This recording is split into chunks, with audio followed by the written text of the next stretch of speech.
그 옛날 대학교 다닐 때 천방지축으로 아무것도 모르고 그렇게 뛰어다니던 제가 은혜를 받고 나서 하나님의 부르심에 정말 감사할 따름밖에 없습니다. 그냥 하루하루 순간순간 지날 때에 참 이렇게 부족한 사람도 하나님께서 사용하시는구나 생각을 했을 때, 제가 올해가 이제 33년 정도 이제 걸려서 사역을 감당하고 있는데, 그 어느 한 구석이라도 우리 하나님께서 내 삶에 간섭해 주시지 않은 그곳이 없을 정도로 하나님께서는 나를 간섭해 주시고 오늘 이 시간까지 이렇게 인도해 주신 그런 하나님이십니다. 참 좋으신 하나님이세요. 참 이 교회 와서 말씀을 증거하기가 조금 좀 힘든 게, 저의 과거사를 알고 있는 분들이 좀 종종 계세요. 근데 그래서 심지어는 옛날에 예수 믿기 전에 함께 어울리던 술친구까지 이곳에 다닌다고 그래가지고 참 마음이 상당히 괴로운데, 그러나 오늘은 주의 말씀을 들고 섰으니 주의 말씀이 선포될 때 아멘으로 화답하시기를 주의 이름으로 축원합니다. 오늘의 말씀은 이미 여러분들 잘 아시는 말씀이에요. 참 어느 믿는 사람은 누구든지 간에 시편 1편 1절부터 6절까지는 다 외우시는 그런 분이십니다. 다 그래요. 그러나 우리가 이 시간에 다시 한번 말씀을 보고 싶은 것은 3절에 있는 말씀이에요. 3절에 있는 말씀을 여러분 보시게 되면, 저는 시냇가에 심은 나무가 시절을 좇아 과실을 맺으며 그 잎사귀가 마르지 아니함 같으니 그 행사가 다 형통하리라 했습니다. 형통한다, 형통이라는 말을 가만히 생각해 봤을 때에 우리 이민 생활하면서 과연 형통이라는 게 있을까, 이런 생각을 해봐요. 저나 여러분이나 가만히 보니까 이민 생활을 상당히 오래 하신 분들이 이 자리에 많이 계신 줄 믿습니다. 처음에 아무것도 모르고 영어도 안 되는 그런 상황 속에서 이곳에 LA에서 남가주에서 우리의 둥지를 틀면서 이 모양 저 모양으로 참 모진 고생을 다하고 지나면서 오늘에 이렇게 이뤄왔는데, 우리 지나온 발길을 가만히 살펴보면은 해놓은 것 없고 이루어 놓은 거 없고 남들에게 칭찬받은 거 없고 또 어떤 무슨 업적을 남긴 것도 없고, 참 인생이 허무하다 싶은 그런 생각이 많이 들 때가 있습니다. 하지만 분명한 사실은 우리 살아계신 하나님께서는 저와 여러분들의 삶 속에, 심지어는 우리 마음속 깊숙한 곳에 있는 것까지 주관하시고 아신다는 사실을 저와 여러분들은 인정해야 될 줄 믿습니다. 어떤 사람이 한국에 가면 남해의 어느 조그만 도시에, 조그만 어촌이죠, 어촌에 살고 있었는데 가정도 몇 가정 안 됩니다. 근데 그 당시는 이제 그 관공서에서 일을 한다고 그러면 그 사람은 참 그 동네 사람들에게, 적어도 외지에 있는 사람들은 몰라도 동네 사람들에게는 굉장히 추앙을 받는 그런 사람이었습니다. 왜냐? 이제 제복도 있고 모자도 쓰고 그러니까. 근데 이 우체 배달부, 우편 배달부 되시는 이 사람이 그런 가운데서 자신의 생활을 많이 엔조이하고 살으셨던 것 같아요. 그러니까 이분이 하는 일은 별것 없습니다. 그저 우편이 오면은 정리해가지고 한 바퀴 빙 돌면은 오전 한 2-3시간 정도면 다 끝내는 그런 일이에요. 그러면서 이제 많은 사람들에게 이렇게 추앙을 받고, 그 동네에서는 또 존경을 받고, 저 사람은 참 이 제복을 입고 다니는 그 자체가 너무나도 사람들에게 생소하기 때문에 그런 생활을 하고 있었는데, 이 사람이 마음속에 늘 생각하면서 뭐든지 이게 원만하지가 못한 것 같아요. 그래서 아침에 일어나면서부터 불평불만하고, 또 뭘 일하면서도 하여간 불평불만이 끝나지가 않아요. 근데 이 사람에게 문제가 하나 생겼습니다. 무슨 문제가 생겼냐면, 그 우편 배달부, 그 동네만 우편 배달만 하면은 다 끝나는데, 꼭 거기서 얼마 멀지 않은 그 섬에, 조그만 섬에 한 가정이 거기서 사는데, 이 사람이 그곳에서 월간지를 구독하고 있는 거예요. 그러나 싫으나 좋으나 한 달에 한 번씩은 노를 져서 거기까지 가야 되는 거예요. 그 노를 져서 거기까지 가야 되는데 그게 싫은 거예요. 바람 불 때 또 비 올 때 그러면 얼마나 춥습니까? 그게 가기 싫은 거예요. 근데 가기 싫음에도 그가 가야 되는 것은 그 사람의 월간 잡지를 갖다 구독했으니까 그걸 배달할 의무가 있단 말이에요.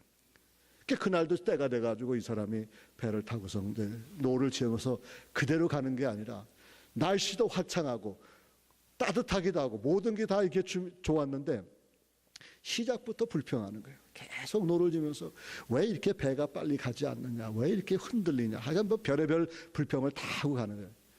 도착해서도 이 사람이 계속 거기 사시는 분 앞에서 계속 불평을 하는 게 내가 왜 이런 일을 하는지 모르겠다.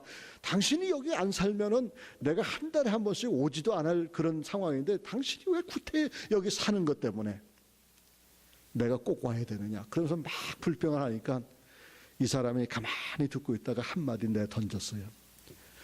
너 까불면 일간지 본다. 이렇게 얘기했어요.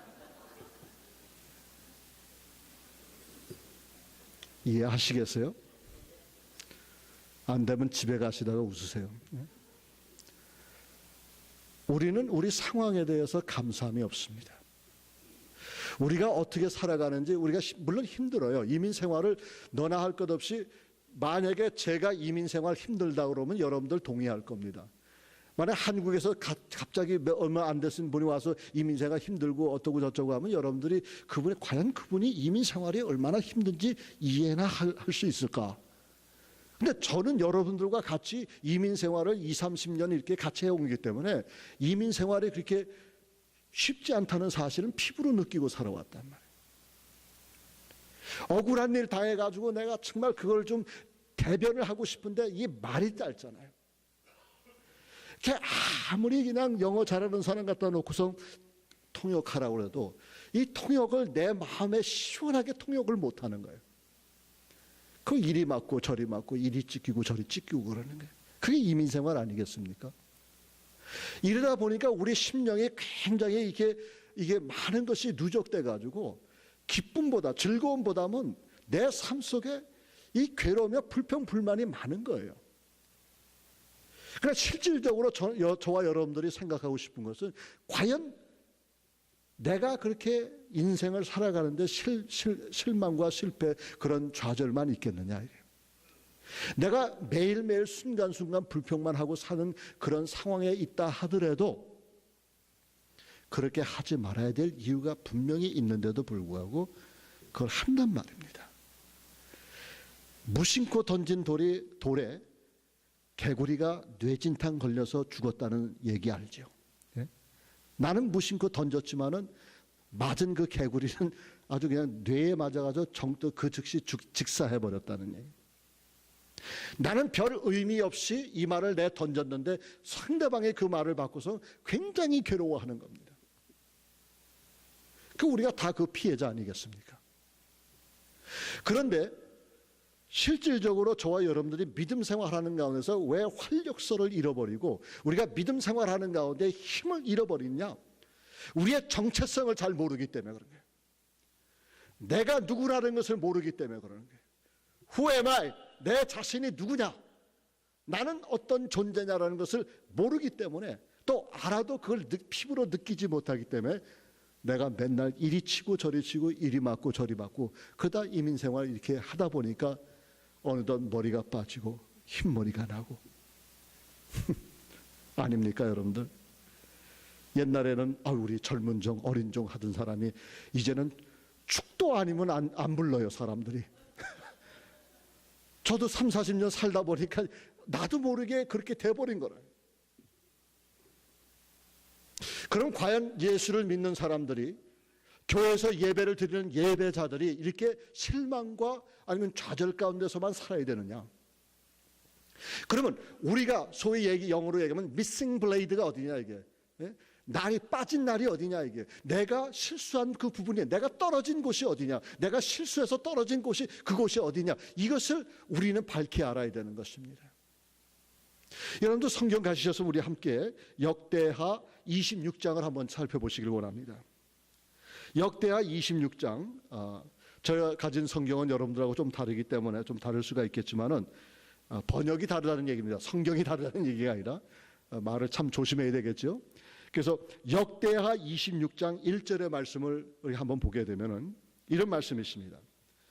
유다 온 백성이 우시야로 그 부친 아마샤를 대신하여 왕을 삼으니 때에 나이 16세라. 이런 말로 시작을 합니다. 우리가 잘 아는 우시야 왕이죠. 이스라엘 민족을 종교 개혁을 완전히 뒤집어 놓은, 하나님께서 멀어져간 그 민족들을 다시 주님 앞으로 이끄는 그 왕, 그 위대한 왕 우시야 왕입니다.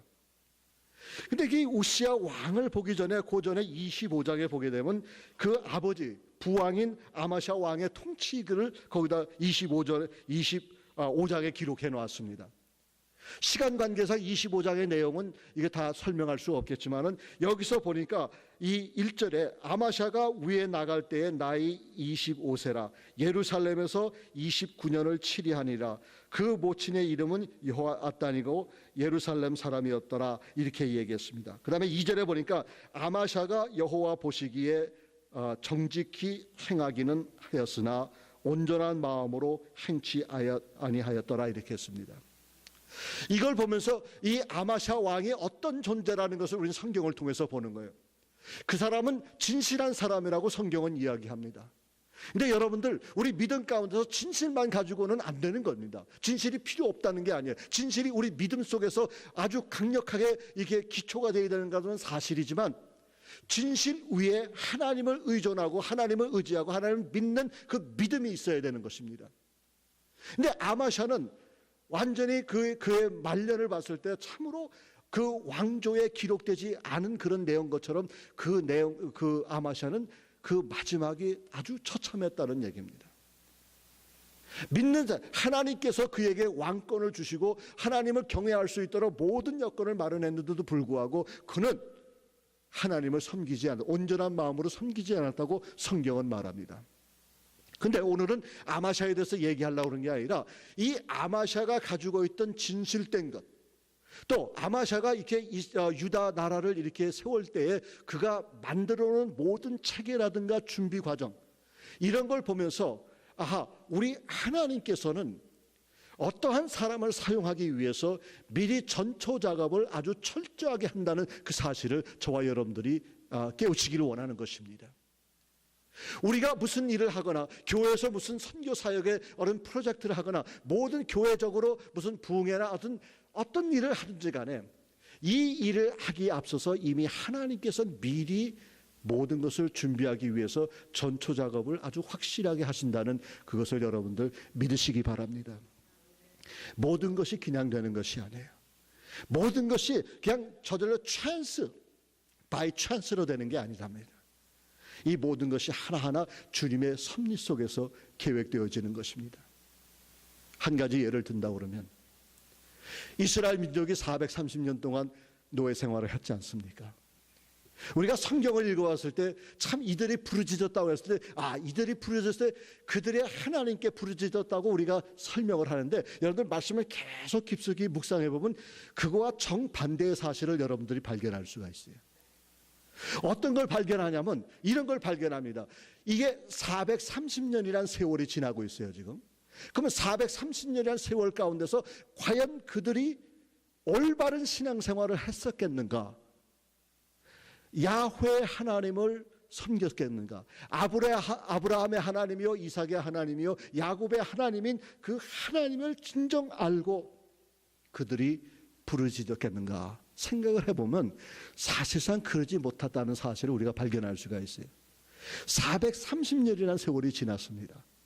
이 초기에 이스라엘 민족이 애굽으로 들어갈 그 초기에는 이미 다 요셉도 그렇고 야곱도 그렇고 그 형제들도 그렇고 이스라엘 민족들이 다 야훼 하나님, 여호와 하나님을 알았을 겁니다. 그때는 예배도 드리고 말씀도 공부하고 여러 가지가 많이 있었을 거예요. 그러나 세월이 지나가면서 그 애굽 땅에서는 여호와 하나님을 섬길 수 없다는 사실을 우리는 성경을 통해서 보는 겁니다. 바로는 이제 애굽 말로 이제 그 왕을 얘기하는데, 바로도 여러 차례가 갈린 그런 바로 세월에 이 출애굽기를 보면은 요셉을 알지 못하는 바로라 이렇게 나왔습니다. 만약에 요셉을 아는 바로라고 그러면 그런 일이 없었는데, 요셉을 알지 못하는 바로라 그 말의 의미를 가만히 묵상해 보면은 그 얘기는 야훼 하나님을 섬기지 못하도록 한 그 시츄에이션이 그렇게 돼버린 것입니다. 요즘 날 저희가 미국 땅에 와서 신앙생활하는 가운데 얼마나 많이 걸리는 게 많습니까? 노방전도 하지 못하지요. 학교에서 성경 공부 못하지요. 기도하지 못하지요. 제재가 너무나 많은 거예요. 심지어는 학교 도서관 안에서 종교적인 특별히 기독교적인 서적이나 성경 말씀을 다 몽땅 내려놓는 그런 상황에 있습니다. 이것이 계속 지속된다고 그러면, 이런 식으로 계속 지속된다고 그러면 이 우리의 후세들이 과연 예수 그리스도를 개인의 구세주로 믿고 그 뜨거운 가운데서 성령의 놀라운 역사 속에서 우리 아이들이 신앙생활을 할 수가 있겠는가? 힘들다는 얘기입니다. 우리는 환경의 영향을 받기 때문에 환경을, 그렇다고 해서 환경이 중요하다, 절대 필요하다는 얘기는 아니겠지만은 우리는 환경을 이겨야 되는 것만은 사실이에요. 그러나 환경 때문에 우리가 잘못될 수가 있다는 그것이 바로 이스라엘 민족의 그 사건을 보면서 보는 겁니다. 그런데 여기서 가만히 생각해 보면은 뭘 생각했냐면, 이스라엘 민족이 주님 앞에 부르짖었어요. 그 신에게 부르짖었다고 성경은 얘기하는 거예요. 근데 그 신이 누군지를 모르는 거예요. 그렇기 때문에 막연히 그 조상들이 섬겼던 그 신을 부르짖고 자기네 고통들을 부르짖었는데, 심지어는 우리 살아계신 하나님은 야훼 하나님을 잘 알지 못하고 부르짖는 그 부르짖음에도 응답하시는 하나님이시라는 얘기예요. 난 이럴 때 아멘 하거든. 다시 한번 합시다. 아멘. 네. 그거 아니겠어요? 그러니까 actually 만약에 출애굽기 당한 그때에 하나님이 갑자기 역사했다는 사건이 아니에요. 그 전에 이들이 많이 부러져서 정작 출애굽이 있었던 그 시대 80년 전에, 적어도 80년 전에 하나님께서는 모세라는 사람을 그 땅에 태어나게 하신 겁니다. 이것 보면요, 우리 하나님의 그 섭리에 대해서는 그 누구도 그냥 토를 달 수 없는 거예요. 우리 하나님은 모든 일에 대해서 준비하시는 하나님이세요. 이와 마찬가지로 오늘 우시야 왕이, 정말 이 역대하 26장에 나오는 우시야 왕에 대해서 나오는데, 그 우시야 왕이 16세의 왕으로 등극하면서 그 유대 땅, 아주 속된 말로 하면 코딱지만한 그 땅에 얼마나 하나님께서 강력하게 그 나라를 강성대국으로 만든지를 우리는 알 수가 있는 것입니다. 자, 여기 보게 되면 왜 이 말씀을 드리냐면, 이 우시야 왕의 초기의 사역이 너무나도 우리에게 큰 힘을 줄 뿐만 아니라 이것이 바로 저와 여러분들이 가슴속에 가지고 있어야 될 그런 신앙의 자세라는 얘기예요. 자, 보시면은 여기 보면 이제 1절에 보고 2절에 보니까, 왕이 그 열조와 함께 잔 후에 우시야가 엘롯을 건축하여 유다에 돌렸더라. 우시야가 위에 나아갈 때의 나이 16세라. 예루살렘에서 52년을 치리하니라. 그 모친의 이름은 여골리아라. 예루살렘 사람이었더라. 이렇게 얘기했습니다. 여기서는 간단하게 엘롯을 건축했다고 얘기했는데, 여러분들 엘롯이 뭔지 아십니까? 엘롯이라는 것은 도시예요. 도시. 해양 도시입니다. 휴양지입니다. 지금도 엘리옷이라는 그런 데서 정말 홍해 바다와 그 아주 근접한 곳에 있는 것이에요. 그러니까 예를 들면 마운트 사우나이 신의 산 그 밑에 그 꽁지에 있는 그런 그 도시인데, 해양 도시인데 너무나 아름답습니다. 그거를 그 사막 가운데서 그런 아름다운 도시를 건축했다는 얘기는 이건 쉬운 일이 아니에요. 사람으로 할 수 있는 일이 아닙니다. 그러니까 그거를 했어요. 그 다음에 또 한 가지 여기 보니까 이 우시야가 어느 날 갑자기 내가 왕이 됐으니까 이제는 좀 더 제대로 좀 왕노릇도 해보고 하나님이 기뻐하시는 일을 해야 되겠다. 그런 게 아닙니다. 16살에 왕으로 등극했어요. 16살에 왕으로 등극하면서 그가 개혁할 수 있었던 것은 몇 가지 중요한 요소가 있는데, 첫 번째로는 그 아버지 부왕에 대한 선한 것을 배웠다는 얘기입니다. 선한 것을 물려받았다고 성경은 이야기하는 거예요. 또 한 가지는 여기 보니까 자기 어머니의 이름이 나오는 거예요. 아니 왜 우시야 왕을 소개하면서 그 어머니 이름이 나오고 그 어머니는 예루살렘 사람이라고 이렇게 얘기를 합니까?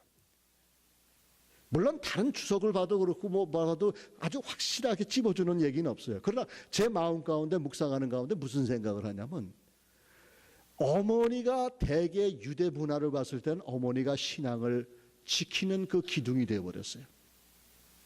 그러니까 결론적으로 뭘 얘기하냐면, 이 어머니가 말씀으로 잘 어렸을 때 양육했기 때문에 우시야 마음속에는 하나님을 경외하는 마음과 하나님께 예배드리는 그 마음이 잠정적으로 마음속에 깊숙이 간직해 있었다는 얘기입니다. 또 그것뿐만 아니라 또 나가보면 뭐라고 여기 나오냐면, 그 3절에 보시면 요시야가 위에 나갈 때 나이 16세라 예루살렘에 52년을 치리하니라. 그 모친의 이름은 여골리야 예루살렘 사람이다. 우시야가 그 부친 아마사에게 모든 행위대로 여호와 보시기에 정직히 행하며 하나님이 묵시를 밝히 아는 스가랴를 사는 날에 하나님을 구하였고 저가 여호와를 구할 동안에는 하나님이 형통케 하셨더라 했어요. 여기 스가랴라는 사람의 이름이 나옵니다. 그럼 스가랴가 누구냐? 이 스가랴는 율법에 하나님 말씀에 능통한 자라고 그랬습니다.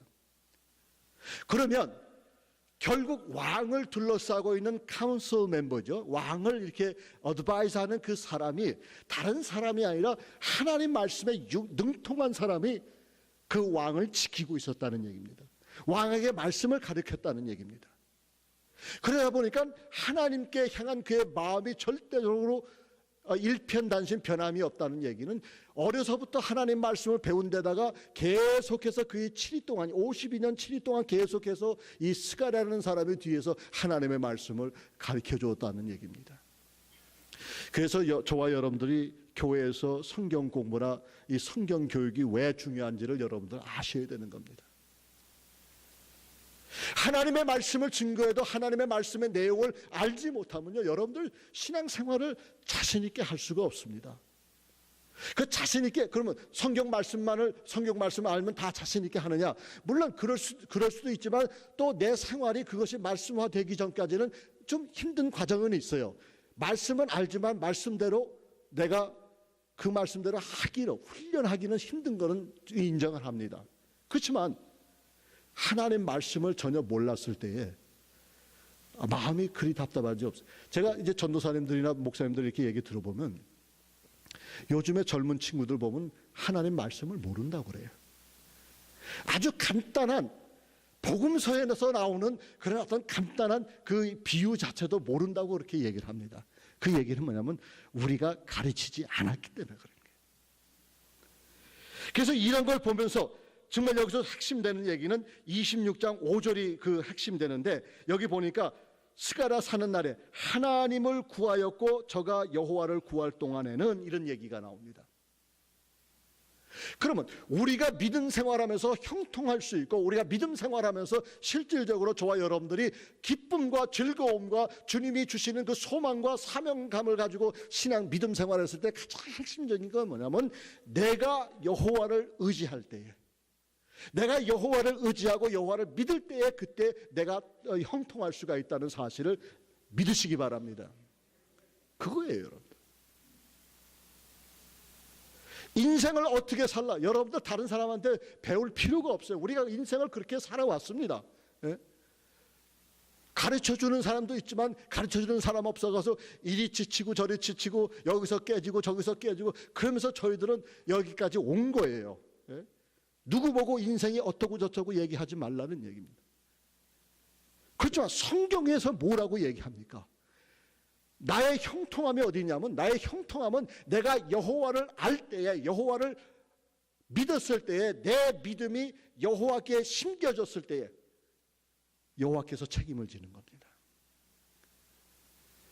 오시아가 처음 초장에는 얼마나 열정적으로 주님을 사모했는지 하나님께서 복을 줘도 그냥 완전히 우리 속된 말로 바가지로 퍼주고 주세요. 성경을 보십시다. 성경에 뭐라고 나왔냐면 이 우시야가 여호와 하나님을 붙들고 섬겼을 때에 하나님께서 몇 가지 축복을 주셨는데 거기에 보니까 여기 아까도 얘기했지만 엘롯을 건설하게 했습니다. 2절에. 그러니까 신도시를 건설하게 만드신 거죠. 그 다음에 두 번째로는 6절부터 8절 말씀인데 6절 말씀 보십시다. 우시야가 나가서 블레셋 사람과 싸우고 가드성과 야분의 성과 아스돗 성을 헐고 아스돗 땅과 블레셋 사람 가운데 성읍들을 건축하며 하나님이 도우사 블레셋 사람과 구르바알 사람에게 거하는 아라비아 사람과 마온 사람을 치게 하신지라 했어요. 그러니까 전쟁을 하면 승승장구 만든다는 게 하나님께서 붙들어 주시고 하나님께서 도와주시니까 전쟁을 했다 그러면 승승장구하는 거예요. 거기다 그 이방인 나라 이방 땅에 유다 성읍을 건설했다고 성경을 얘기하는 거예요. 이게 참 놀라운 얘기입니다, 여러분. 그 주변의 나라와 심지어는 자기 형제의 나라 이스라엘, 그러니까 요 당시는 남왕국과 북왕국이 갈린 때입니다. 그래가지고 이 남왕국을 유다라고 그러고 북왕국을 이스라엘이라고 했어요. 그 남왕국은 두 지파만 있고 이스라엘은 10지파가 나뉘어져서 그 세웠기 때문에 땅으로 보나 면적으로 보나 사람 수로 보나 이스라엘이 월등히 유다보다 더 나은 거예요. 그 주변 나라 또 블레셋이나 아니면 그 주변 나라를 가만히 살펴보면 그들의 수는 엄청나게 하고 거기에 비해서는 정말 주일날 이런 말씀 드려서 안 됐지만 유다 땅은 코딱지만한 땅이에요. 그런데 전쟁만 했다면 승승장구하는 거예요. 이 승승장구하는데 하나님께서 더 어떻게 또 축복을 했냐면요, 더 놀라운 것은요 8절의 말씀이 있어요. 암몬 사람이 우시야에게 조공을 바치매 이 암몬족들은 전쟁도 싸워보지 않고 아예 겁먹고서 유다 왕에게 우시야 왕에게 조공을 바쳤다는 얘기입니다. 참으로 놀라운 얘기예요. 이러면서 실질적으로 봤을 때 그러면 겉으로 전쟁만 했냐? 그건 아니에요. 여긴 내실도 얼마나 든든하게 다졌는지 몰라요. 9절하고 10절 보세요. 9절 10절 말씀 보니까 우시야가 예루살렘에서 성 모퉁이 문과 골짜기 문과 성읍에 망대를 세워 견고케 하고 또 10절에 거친 땅에 망대를 세우고 물 웅덩이를 많이 팠으니 평야와 평지에 육축을 많이 기르며 또 여러 산과 좋은 밭에 농부와 포도원을 다스리는 자를 두었으니 농사를 좋아함이었더라 했습니다. 저수지를 많이 만들었다는 얘기입니다. 이스라엘 땅을 가보면 여러분들 얼마나 건조한 땅인지 알 수가 있겠지만 저수지를 많이 만든다는 그 얘기는 참으로 놀라운 것이에요. 최근에 제가 그 덴버에 저희 어머니 모시고 제 아내하고 함께 자동차로 가서 여행을 갔다 왔습니다. 근데 1년 저희가 덴버에서 내려온 지 1년 반이 되었는데 그곳에 가보니까 엄청나게 변해 있어요. 그 광야 벌판에 콘도가 많이 세워지고 아파트먼트가 세워지고 집이 막 세워지는 거예요. 그런데 사람들은 불평을 하는 거예요. 왜 불평을 하냐니까 그만큼 그 많은 세대를 적어도 한 지역에는 5천 세대의 그 집을 지었단 말이에요. 그러면 5천 세대를 지면서 그들이 얘기하는 건 그만큼 그 사람들이 사용할 수 있는 물 저수지를 만들어 놔야 되는 거예요. 근데 저수지를 만들어 놓지 않고 그렇게 집만 짓고 막 그러니까 사람들이 컴플레인 하는 거예요. 이토록 이 물이라는 게 얼마나 소중한지 몰라요.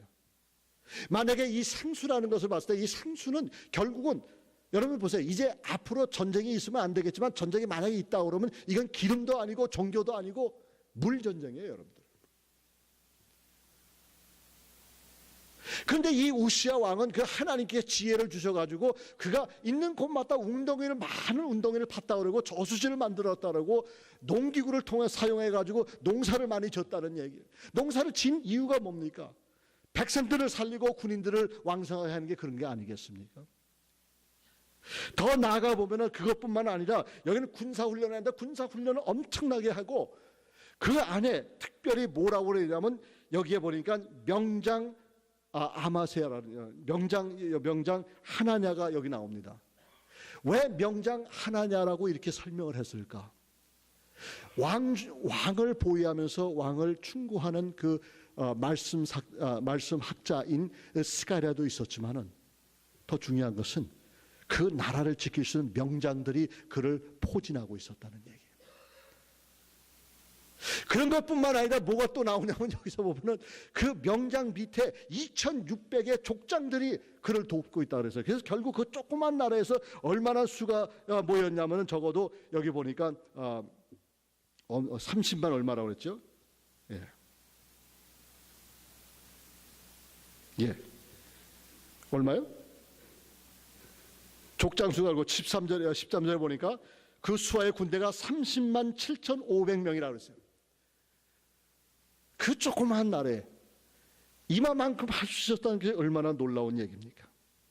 그 다음에 그것뿐만 아니라 무기 공장까지 있었다는 얘기예요. 그 무기 공장이 있어서 거기서 방패, 창, 투구, 갑옷, 활, 심지어는 물맷돌까지 이렇게 준비할 수 있는 그런 막강한 나라로 만드는 거예요. 근데 이런 게 언제 있었습니까? 우시야 왕이 여호와를 찾고 붙들 때에. 그러면 오늘의 말씀에 대해서 핵심을 여러분들 아시겠죠? 자, 시편으로 다시 돌아갑시다. 시편 1편 보시면은 1편의 3절에 보세요. 시편 1편 3절에 보면 이런 말씀이 있습니다. 저는 시냇가에 심은 나무가 시절을 쫓아 과실을 맺으며 그 잎사귀가 마르지 아니함과 같으니 그 행사가 다 형통하리라. 저와 여러분들의 신앙의 가장 핵심적인 것은 시냇가예요. 그럼 여기서 얘기하는 그 시냇가는 뭐냐? 시냇가는 예수 그리스도의 그림자입니다. 예수님이 생수라고 그랬어요. 이 생수를 마시는 사람은 영원히 목마르지 않는다고 그랬습니다. 그렇기 때문에 저와 여러분들이 생각하고 싶은 것은 이 믿음 생활할 때에 왜 내가 형통이라는 말을 하면서 형통을 어떻게 내가 얻을 수가 있고 형통을 어떻게 내가 유지할 수 있는가? 그 얘기는 적어도 3가지 내용이 나오는데 첫 번째는 뿌리가 깊어야 되는 거예요. 우리 시냇가에 심은 나무가 뿌리가 깊은 것처럼 저와 여러분들 삶의 그 말씀 자체가 우리 신앙의 뿌리가 믿음의 뿌리가 깊숙이 어디에 붙어 있냐면 말씀 속에. 말씀 가운데 계속 했을 때 진정으로 우리 믿음 생활은 온전해지는 겁니다. 이 세상에 제일 행복한 사람, 돈 많은 사람이겠어요? 권력을 가진 사람이겠습니까? 아니면 재물을 많이 가진 사람이겠습니까? 적어도 제 의견으로 보면 이 세상에서 가장 행복한 사람은 하나님의 사람, 하나님의 말씀을 사모하는 사람. 네? 그렇지 않습니까? 아멘. 이런 내용들을 세상 사람들 얘기하면 그 사람들은 처음부터 그 얘기를 듣지를 못합니다. 이해를 못해요. 그러나 저와 여러분들은 알잖아요. 아무리 내가 어려운 일 당해서 친구가 와서 위로한 말을 해주면 그 위로한 말이 얼마나 가겠습니까? 장례식을 이렇게 이제 집례를 하다 보면요, 참 많은 사람들이 장례식에 찾아옵니다. 그 찾아와서 뭐라고 다 이제 유족들과 이렇게 이야기를 합니다. 그런데 참 우리가 살펴보는 일 가운데서 놀라지 않을 수 없는 것이 그 사람들이 딱 그 주만 지나면은 전혀 또 연락을 안 해요. 계속해서 유가족들을 위해서 계속해서 이야기해주는 그런 사람들이 얼마나 되겠습니까? 근데 유족들이 힘을 얻는 것은 사람의 말이 아니에요, 여러분들. 뭐 조의를 표합니다. 오케이, 조의를 표하면 어떻게 해야 돼요? 그래서요, 어떻게 합니까? 그러나 살아계신 하나님 말씀이 내게 임했을 때 그 어떤 어려움도 내가 거기서 디디고 일어나는 겁니다. 왜냐? 그건 사람의 말이 아니기 때문에 그래요.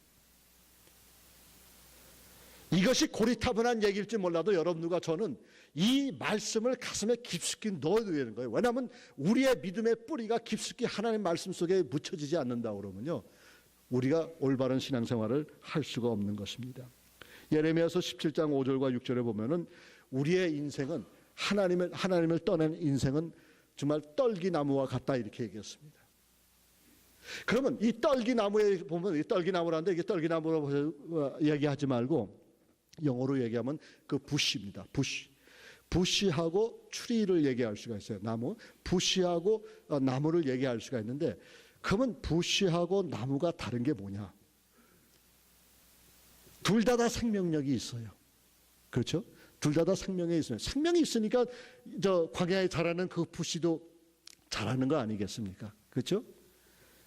근데 다른 게 있는데 뭐가 다르냐면, 나무는, 시냇가에 심겨진 나무는 과실나무 아니라도 어떤 모양이라도 그 나무는 사용되어집니다. 근데 같은 생명력을 가지고 있지만은 광야에 있는 그 부시는 아무런 쓸모가 없어요. 우리의 인생이 그런 부시와 같은 인생이 되면 안 되는 겁니다.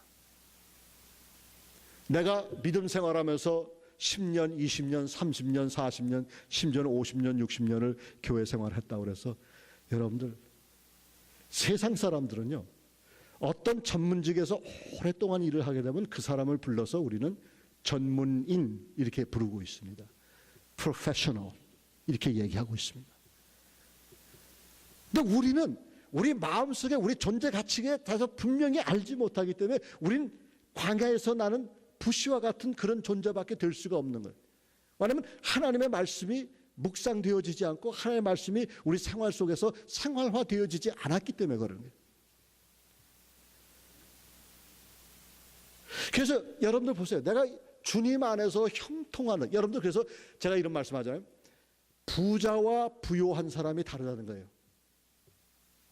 부자를 얘기했을 때는 내가 재물이 많았을 때 부자라고 얘기할 수가 있겠습니다. 그러나 그 사람이 부요하다고 얘기는 하질 않습니다. 부요한 것은 달라요. 개념이 다릅니다. 내가 가진 것이 없고 내 위치가 낮고 낮다고 쳐내도 나는 부요한 사람이 될 수가 있어요. 그 부요한 사람이 될 수 있는 것은 오직 예수 그리스도 안에서 거듭난 백성만이 내가 부요한 사람이 될 수 있는 것입니다.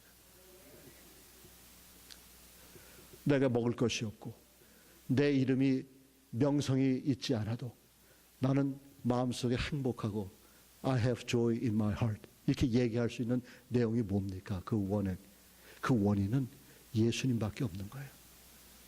예수님 때문에 우리가 기뻐하는 겁니다. 그런 마음의 자세를 갖다 보니까 내가 주님 안에서 형통할 수가 있고, 여러분들 보세요. 이 우시야 왕이 이렇게 많은 것을 가질 수 있었던 것은 그가 먼저 뭘 찾았습니까? 하나님 붙드는 것을 먼저 찾았다는 거예요. 그 예수님도 그랬잖아요. 너희는 먼저 그의 나라와 그 의를 구하라. 그리하면 이 모든 것이 너에게 주어질 것이다. 이렇게 약속했잖아요. 그렇죠? 순서가 달린 거예요. 순서가. 우리가 이 세상에 살아가면서 눈에 보이는 것을 우리가 무시할 수가 없습니다. 어느 종교에서는 이 세상에 고리타보는 것 그냥 눈 딱 감아라 그러면 네가 올바르게 걸어갈 수 있다 했는데, 여러분들 보세요. 모든 문제를 눈 딱 감고서 자버린다고 해서 다 해결됩니까? 아니잖아요. 그렇죠? 현실이라는 게 있잖아. 그러니까 우리는 그렇게 생각하는 거예요. 너무 영적으로 많이 얘기하는 사람들이 이런 얘기를 해요. 그 영적으로 얘기하는 사람들이 뭐라고 얘기하냐면, 우리 육신은 이제 썩어질 것밖에 되지 않기 때문에 우리 영혼이 중요하기 때문에 영혼에 대한 것을 많이 투자해야 된다, 이런 얘기를 하는데 그 말이 옳아요. 그런데 한 발자국 옆으로 나가서 보게 되면 그 말에 어폐가 있는 게 뭐냐면, 그러면 그 영혼을 담을 수 있는 그릇이 어딨냐 이게. 여러분들이 아무리 영적 하지만 그 영적인 것을 담을 수 있는 육신이 없다고 그러면 어떡할 거냐 이게. 하나님이 만들어 놓으신 그 대자연, 그 창조에 대해서 내가 눈으로 볼 수 없다고 그러면, 이 육신의 눈으로 볼 수 없다고 그러면 어떻게 그 아름다움을 내가 볼 수가 있느냐 이게. 냄새, 듣는 것, 이 모든 게 그릇 아니겠어요? 근데 이 그릇은 주님 오시면 이게 다 무용지물이 돼버립니다. 그러나 주님 오시기까지는 분명히 이게 필요한 것이에요. 그렇기 때문에 여러분들한테 자꾸 교회에 모이기에 힘쓰라고 성경은 말씀한 게 바로 그것입니다. 교회에 모여야 뭐가 되지 않습니까? 교회에 모여서 찬양을 부르고 예배를 드리고 기도를 하고, 여러분들 이 교회당이 없었을 때에 참 저는 이런 데 와서 설교하면 마음에 눈물이 날 정도로 그런 경험을 많이 했어요. 우리 주변에 교회가 없어서, 예배당이 없어서 마음 끌어 하는 사람들이 얼마나 많은지 아십니까, 여러분들? 그런 면에서 여러분들은 100마디도 한마디도 이야기할 자격이 없으십니다. 아멘. 이 아름다운 교회가 있잖아요. 이 넓고 큰 교회가 있잖아요. 이것을 주일날만 와서 예배만 드리고 가시겠습니까? 아니잖아요. 이것을 맥시마이즈 할 수 있기를 주의 이름으로 축원합니다. 왜 이렇게 약해요? 아멘이. 네? 맥시마이즈라는 말을 잘 몰라서 그렇습니까? 이곳에서 예배가 드려지고 이곳에서 찬양이 들려지고 이곳에서 기도 소리가 높아졌을 때 교회는 교회의 역할을 감당하는 겁니다. 그렇기 때문에 저와 여러분들은 주님 생수 되신 예수님과 절대로 분리될 수가 없는 겁니다. 형통이요? 재물을 가졌다고 형통합니까? 제가 최근에 자동차 하나 뽑았지 않습니까? 네? 속 아프세요? 목사가 자동차 뽑았다니까 속 아픈 거거든요. 근데 그 사고가 나가지고 작년 11월 달에 대형 사고가 나가지고 제가 어쩔 수 없이 그냥 병원에 실려갔습니다. 제가 자동차에서. 근데 그 이제 자동차 그 컴pen세이션 받은 것 가지고 이제 다음 회에서 자동차를 샀어요. 얼마나 마음이 기분이 좋은지 모르겠어요. 차 보니까 참 그 사인하는데 그렇게 기쁠 수가 없어요. 처음으로 내 차를 내가 사인한 거 아니에요. 사차를. 2015년도 사차 샀습니다. 제가. 이분들이 굉장히 시기심이 많으신 것 같아요. 그런데 며칠 지나고 나니까 아무것도 아니더라고. 이게 처음 딜러에서 나왔을 때 그대로 그냥 먼지도 앉지 않고 스크래치도 없고 그냥 그대로 있지가 않더라고요. 나중에 짐을 싣다가 조금 뒤에 기스가 나서 우리 사모님이 나한테 손가락질하는 거예요. 보라고 조심하지 않아가지고 그냥 이 사차에다가 말이야 이거 기스까지 냈다고 그러면서 이제 다투는 거야. 여러분, 이 세상의 물질은 처음 보기는 좋아도 조금만 시간 지나가면요 그게 그겁니다, 여러분. 네? 그게 그거예요. 그러나 주님 보세요. 내가 이 세상을 이겨나갈 수 있는 유일한 것은 뭐냐? 내 믿음이 생수 대신 예수 그리스도 안에 심겨졌을 때, 뿌리가 박혔을 때, 그때 내게 힘을 얻는 거예요. 그럼 그 기간이 언젠가? 우시야 왕을 보니까 우시야 왕은 여호와 하나님을 붙들고 찾았을 때에 하나님께서 그에게 형통케 하였더라. 그러면 그 말씀을 그대로 옮겨서 신약에 나와서 예수 그리스도를 붙들고 주의 말씀을 부여잡고서 인생의 목표를 삼고서 주님 오실 그날까지 가는 사람들은 그거를 예수님 손 놓지 않기 전까지는 여러분들 형통할 거라는 얘기입니다. 아멘.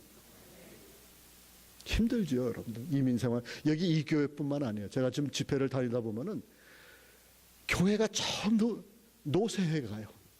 젊은 친구들이 안 와요. 우리가 얼마나 가슴 앓이를 하는지 모릅니다. 근데 여러분들 실망하지 마세요. 주님 앞에 엎드리고 기도하세요. 정말 열정적으로 간절하게 주님께서 기도하시면 이 장소를 주님께서 채워주실 줄 믿습니다. 이민교회가 그 일을 해야 돼요. 이런저런 프로그램은 프로그램으로 끝나는 거예요. 제 자랑은 아니지만 제가 이제 33년 동안 세미나라는 세미나는 다 다녀보고 돈이란 돈은 다 뿌려봤지만 결국 마지막에 오는 것은 이 성경 말씀과 기도밖에 없더라고요. 계획하시는 분도 하나님이시요 이루시는 분도 하나님인 줄 믿으시기 바랍니다. 그래서 시냇가에 심은 나무가 생명력이 있을 뿐만 아니라 뭐까지 있다고요? 사형도까지 거기서 있는 거예요. 여러분들 절대로 광야에 있는 부시처럼 떨기나무처럼 생명력인 게 완전히 드라이업 돼가지고 이것저것 그냥 불태우는 불쏘시기에만 그게 유용하는 그런 존재가 되지 마시기를 주님의 이름으로 축원합니다. 내 믿음이 예수 그리스도의 말씀에 깊숙이 박히면 박힐수록 나는 성장할 뿐만 아니라 나는 주님이 맺혀주시는 그 열매를 마음껏 누리면서 주님 오실 날까지 그 믿음, 그 신앙 잃지 않고 굳건하게 일편단심 주님을 바라보고 살 수 있는 능력이 내 속에서 일어나는 것입니다. 이것 가지고 한 주간 승리하시기를 주의 이름으로 축원합니다. 기도하십시다.